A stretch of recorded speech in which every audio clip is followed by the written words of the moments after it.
Yo, my fault. My fault that I'm streaming at this time. It's 12 o'clock at night. I worked so hard today. The sun killed me. Literally. My energy and everything. And I was sleeping. But I had an alarm to wake up. But I think I missed it to do stream.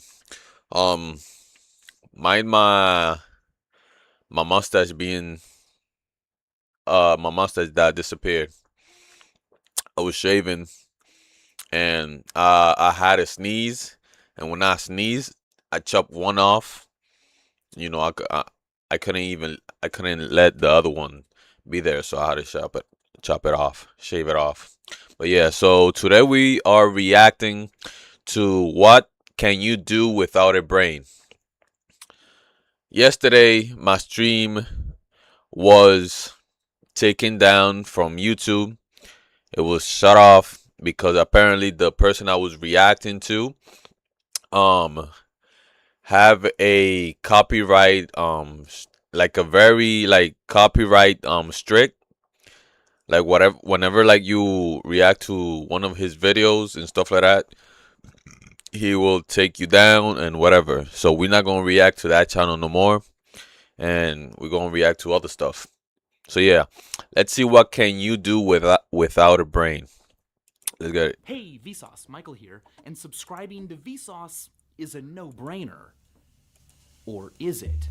I mean, you would need your brain to understand the words that I was speaking, and you would need your brain to decide whether or not you liked what you were hearing. You would also need your brain to move your muscles in just the right way to click the subscribe button. In fact, you need your brain to do a lot of stuff, and without a brain, well, you can't do much of anything at all. So, literally speaking, is there really such a thing as a no-brainer? Let's begin with no headers. Decapitation. It's a macabre subject, I know, but what's the matter? Are you chicken? Okay, good, because Mike certainly was. In 1945, farmer Lloyd Olson went out to grab a chicken for supper. He cut the chicken's head off, and it didn't die. Mike the Headless Chicken lived for another 18 months. He toured the country and surprised onlookers. He could walk and perch, and was fed by putting little drops of water or pieces of grain down his throat. But here's the thing. Mike the Headless Chicken's actions weren't a no-brainer, because even though he didn't have much of what we would call a head left, he did have a bit of his brainstem. If we want a clearer no-brainer, we're going to have to look at an even more simple creature, the cockroach. These guys don't even breathe through their heads, so without one, they're fine. Instead, they breathe through holes all over their bodies. And instead of being controlled by a big, massive brain, they have little bundles of nerves, ganglia, throughout their body. And so even without any head parts, even when completely decapitated, a cockroach can live for weeks. It can walk around. No wonder when you spray the, what's it called? Yeah, I know the spray that kills them. No wonder they die so fast, because they could breathe through their whole body. Respond to movement. Really, its only problem is that without its head, it will eventually starve to death. Wow. Us humans are not nearly as fortunate. Without a head and brain, we die within seconds, if not instantly. Yep. But before you get jealous, keep in mind that with our heads intact, we are capable of some actions that don't necessarily require the brain. What? Reflexes. When you snap your finger moves at about 20 miles per hour. And a really big sneeze can expel air at nearly 30 to 40 miles per hour. But nerve impulses, they're really quick. They can clock in at 250 miles per hour. No way. But sometimes that's not even fast enough. No. For instance, if you accidentally put your hand on a hot stove, cells are dying quickly, and 250 miles per hour doesn't cut it. You need to take an action fast. Yep. It's not worth it to tell your brain what's happening right away. And so instead, your immediate reaction to pull away is mediated by other parts of your nervous system. The pain. The same can be said for involuntary and unconscious processes.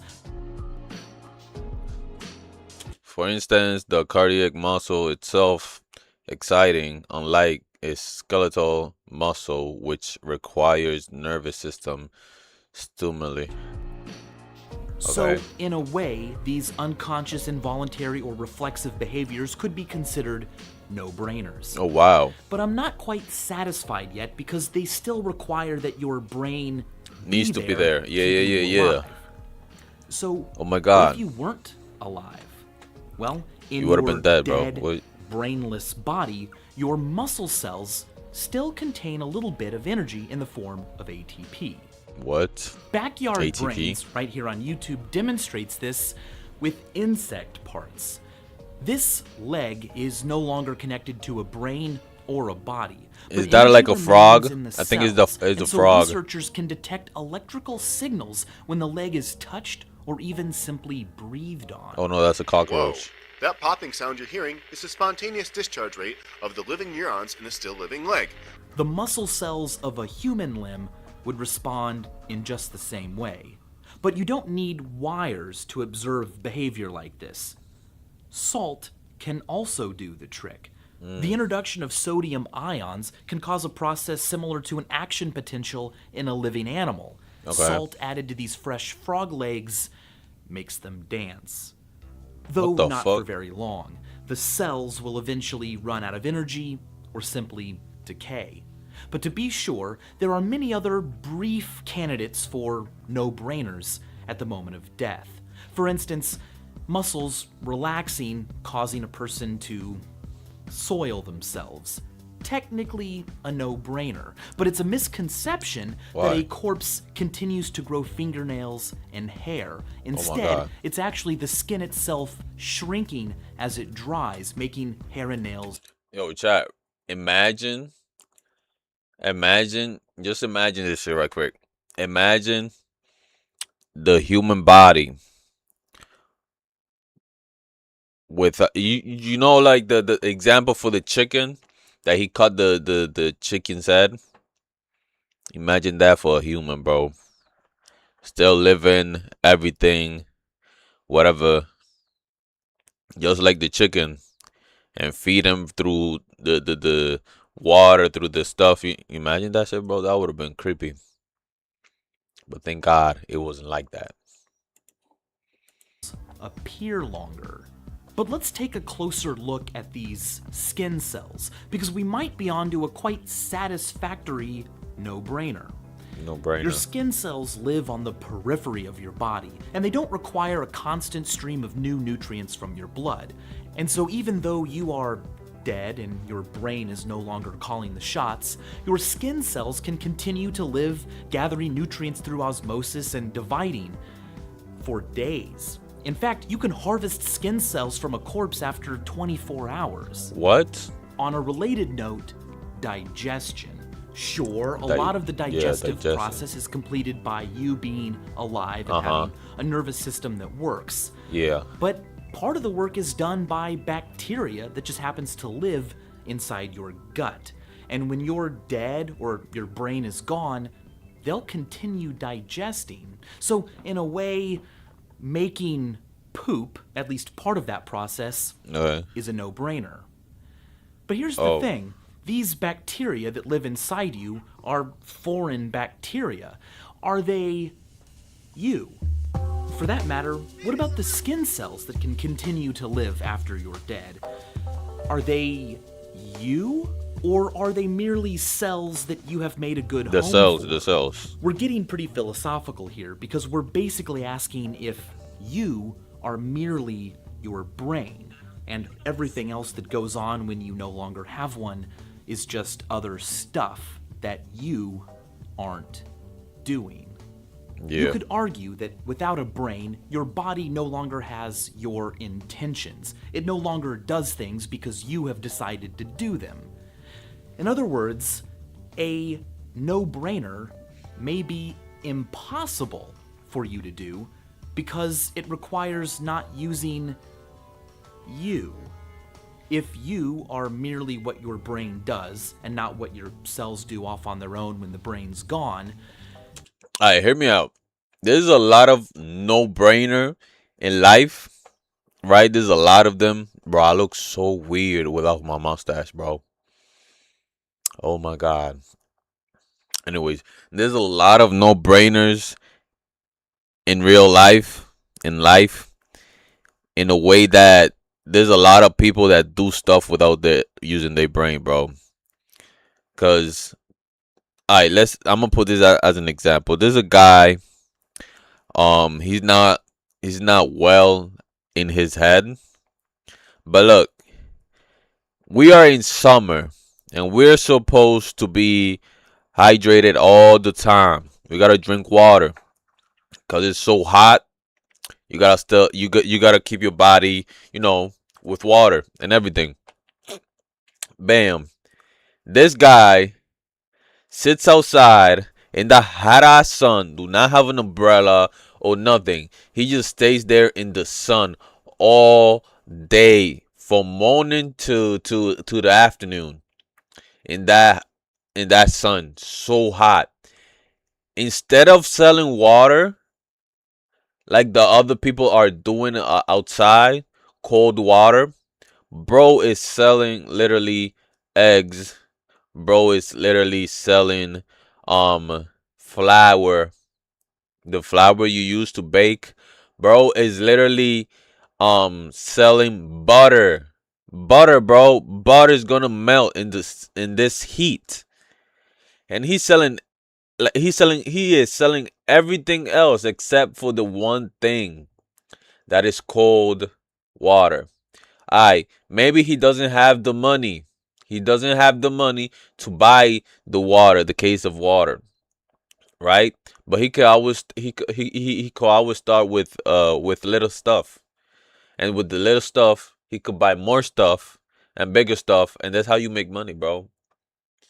But he's literally selling like all these stuff, bro. And sometimes when I see him, I help him with the little things. I just don't want to buy the things he's like selling. That's literally a no-brainer, bro. Like, he's not thinking the obvious. It's so hot, everything, bro. Just buy water and sell them, bro. Like, come on, it's not even that hard. But his life and the way the life he's living, bro. Maybe it's a little hard to even get that. But I just wanted to put an example of why there's people without a brain. Like butter, bro. You cannot sell butter in this heat. It's gonna melt. But yeah, whatever. Then, in a way, being you, being alive, he's trying his hardest though. Yes-brainer. Another great yes-brainer is checking out Vsauce 3. You can find some scientific video game analysis, some gamer loot, and some pretty cool apps to download. Go check that out, and as always, thanks for watching. Bro, that is so incredible, bro. Because there's a lot of people. There's a lot of people without the brain part. What's the other one? Oh, this one right here. I can't help but feel. Oh my God. That was loud. That was loud. All right. 7. Doctors man without 90% of brain. Okay. in France made an extraordinary discovery. A 44-year-old man came in complaining of mild weakness in his left leg. What should have been a routine checkup turned into one of the most surprising medical findings in history. Scans revealed that the man was missing roughly 90% of his brain. Most of the space inside his skull, where you'd expect to find the brain, was filled with fluid. The remaining brain matter was reduced to a thin layer lining the interior of his skull. No way. Yet, the man was alive, conscious, and functioning. He had a job, a family. How is this even possible, bro? When they check his brain, bro, his head, He had no brain, but his head was just full of fluid. How is that even possible? How is he functioning? How is he walking around? How is he eating? How is he like watching, hearing? All of this, all of these things I'm mentioning, for your body to do that, you need a brain, bro. Your brain is telling you what to do. Family, and no major mental issues. The case stunned doctors and scientists alike. How could someone live a normal life with only 10% of their brain? Oh shit! Oh, he had Turns 10%. out, the man suffered from hydrocephalus as a child, Okay. a disorder in which cerebrospinal fluid builds up in the brain. This Oh, buildup can create pressure that compresses and damages brain tissue. When bro, he had a like. I think this guy was going through headaches constantly, bro. Constantly, he was going through headaches, bro. Because if the fluid creates pressure, that's basically having like a headache, the bro. man was 6 months old, the doctors inserted a shunt, a tube to drain the excess fluid from his brain. Okay. The shunt was removed when he was 14, and from that point on, the fluid gradually began building up again, silently compressing his brain over the next 30 years. Oh my God. The man lived most of his life unaware of his condition. He had never been hospitalized for neurological issues as an adult. He Oh, had wow. a family, worked as a civil servant, and lived a normal life. When doctors Wow. conducted brain imaging, they were shocked. A CT scan followed by an MRI showed that the ventricles in his brain were massively enlarged, and the actual brain tissue had been pushed outward, leaving just a thin layer. The man's brain was essentially compressed into a thin sheet. Despite wow. this, the man scored a 75 on an IQ test, below average, but What? still within the range considered capable of normal functioning. No way. So why this case shocked scientists? Well, brain is often described as the most complex organ in the human body. Neuroscience has long believed that specific parts of the brain are responsible for particular functions. Damage or removal of those specific areas typically results in loss of the specific abilities. But this case didn't follow the usual pattern. With most of his brain absent or compressed, the man should have shown major impairments. Yet, he lived an ordinary life. This unusual case raised some difficult questions for neurologists, like how much brain do we really need to function? What do you think? Let me know in the comments Bro, below. Lev Zasetsky said that's incredible, bro. Imagine though. Imagine. He was living his life, a regular life, bro, without like more than the half of his brain, bro. Wow. That's incredible to speak of. his life by Okay. We got one more.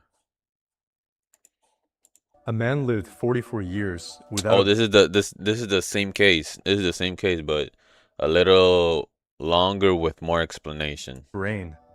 But how? In 2007, a man in France went to the doctor.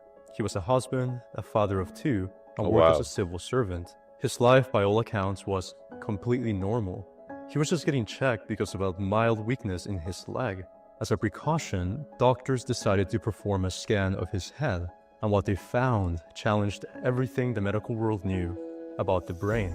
His skull was not filled with a brain, it was filled with fluid.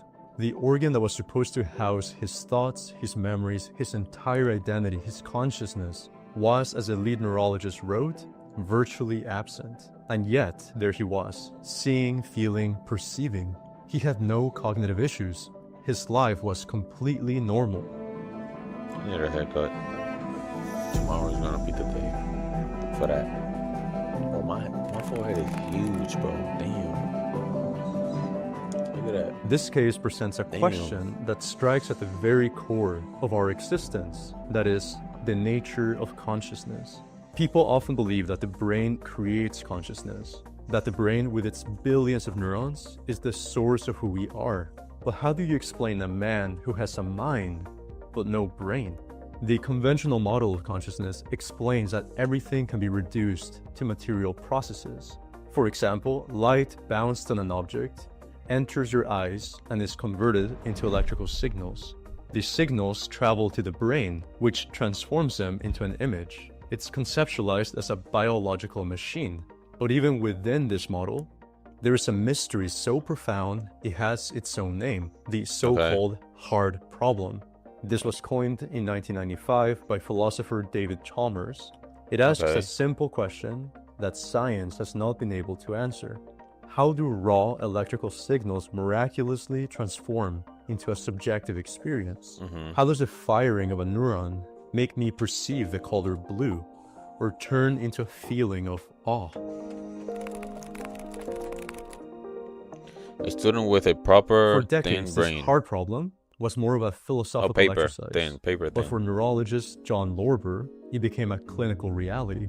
Over his career, he analyzed more than 600 cases of hydrocephalus, the same condition as a French man, where fluid builds up inside the skull.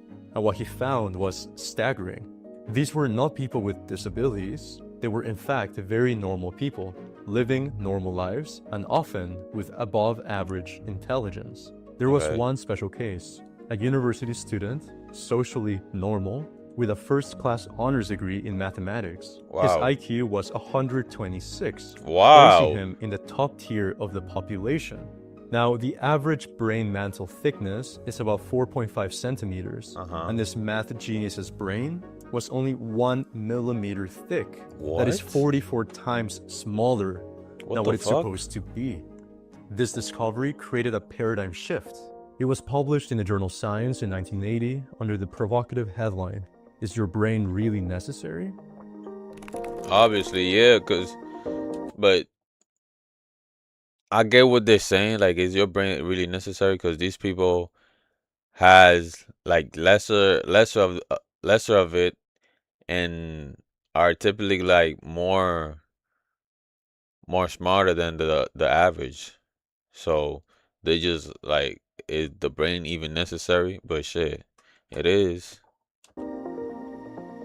So what accounts for these cases? I'm Some scientists talking propose just like that even with XQC, severe bro. brain loss, there might be deep, invisible structures at work, performing functions we have always wrongly attributed to the cortex. Structures that are way more important than we know. An invisible brain hiding from our scans. Yet, theories like these are controversial and not proven yet. But it does raise a question. What if the brain isn't the origin point of consciousness at all? This is a periseum, a single-celled organism. It has no brain, it has no neurons, not a single synapse. Yet, it demonstrates purposeful behaviors. It swims, avoids obstacles, mates, and most significantly, it learns. It hints that a neurological brain may not be the prerequisite for intelligence at all. Segment for the quantum arches. Dr. Stuart Hameroff, director of the Center for Consciousness Studies, believes that the key to consciousness is not neurons themselves, but their internal architecture, microtubules. Microtubules are tiny hollow tubes that form the scaffolding of every cell, including the paramecium. Bro, I'm learning a whole lot of new stuff, bro. And in the human brain, they're the single most abundant protein. Hameroff notes that their periodic lattice structure is perfect for information processing.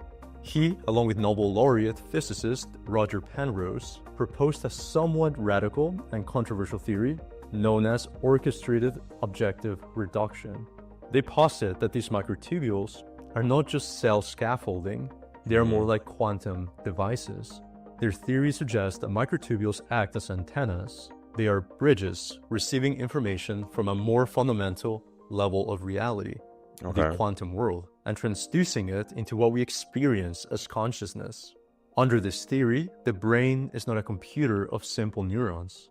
It is more like a quantum orchestra, an orchestra where different sections perform in a symphony across multiple scales, each vibrating at different frequencies. The slowest rhythms are the brainwaves, the foundation of the orchestra, oscillating at just a few cycles per second. The individual neurons fire faster, playing the main melody at 1,000 cycles per second. But the true artists are the microtubules. They vibrate in the megahertz range, that is millions of times per second. And according to this theory, all of these sections are playing from a score that originates at the quantum level. The microtubules act as a bridge, receiving these quantum signals and transforming them into consciousness. So as Hameroff concludes, consciousness is not a computation, it is Wow. more like music.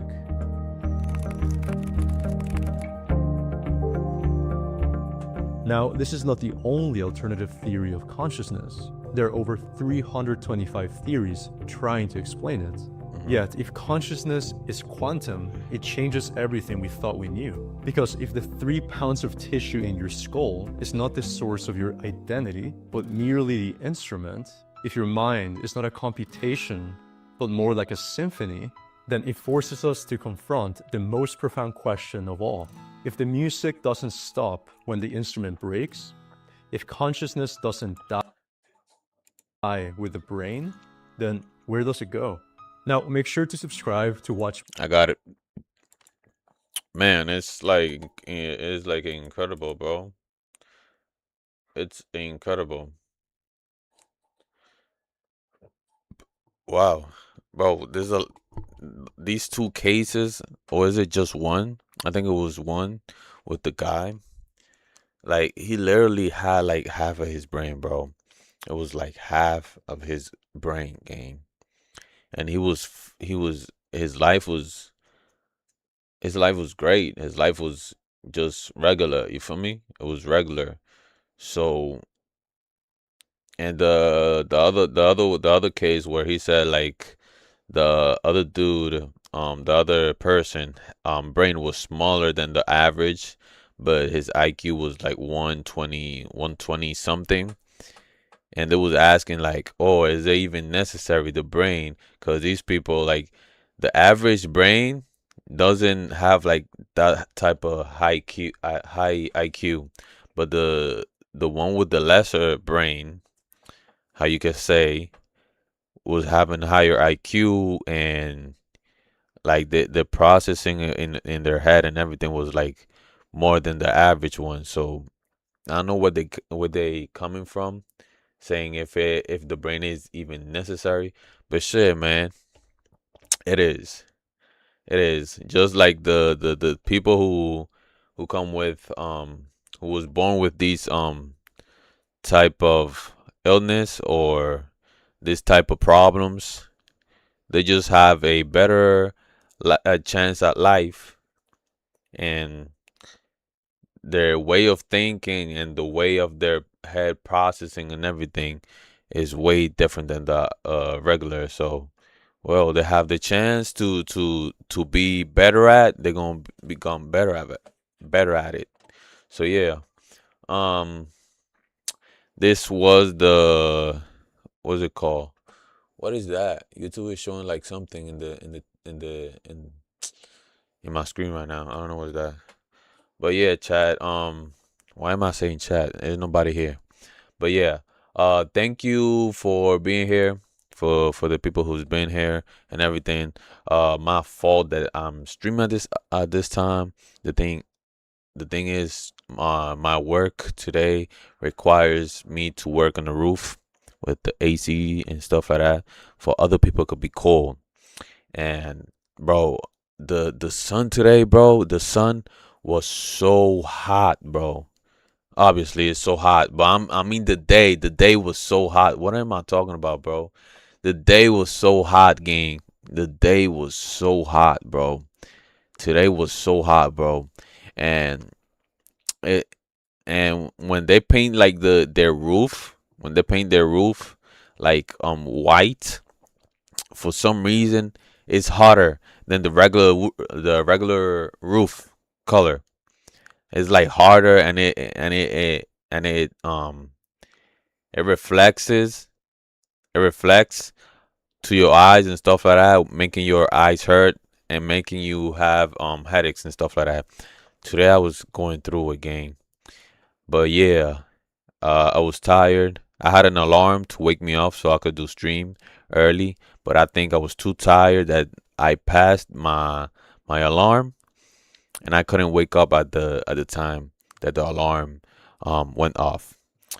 But yeah, at least I'm doing the stream. Uh, this is day 6 or day 7. I believe it's day 6. To this day 6 of me streaming. We doing this until day 30, the last day of streaming. And yeah, let's see what's this journey takes us. But yeah, yo, my fault. I'm like I'm lagging in real life. The thing is, I speak 2 languages, and sometimes I want to speak Spanish, but obviously, I'm not doing it because my audience, or the audience I'm trying to make, or the community I'm trying to make, is not obviously Spanish. But yeah, así que los veo en el próximo video, en el próximo directo. Así que los veo, lo quiero. I love ya. I'm gonna see you guys tomorrow. Peace. Wait, hold on.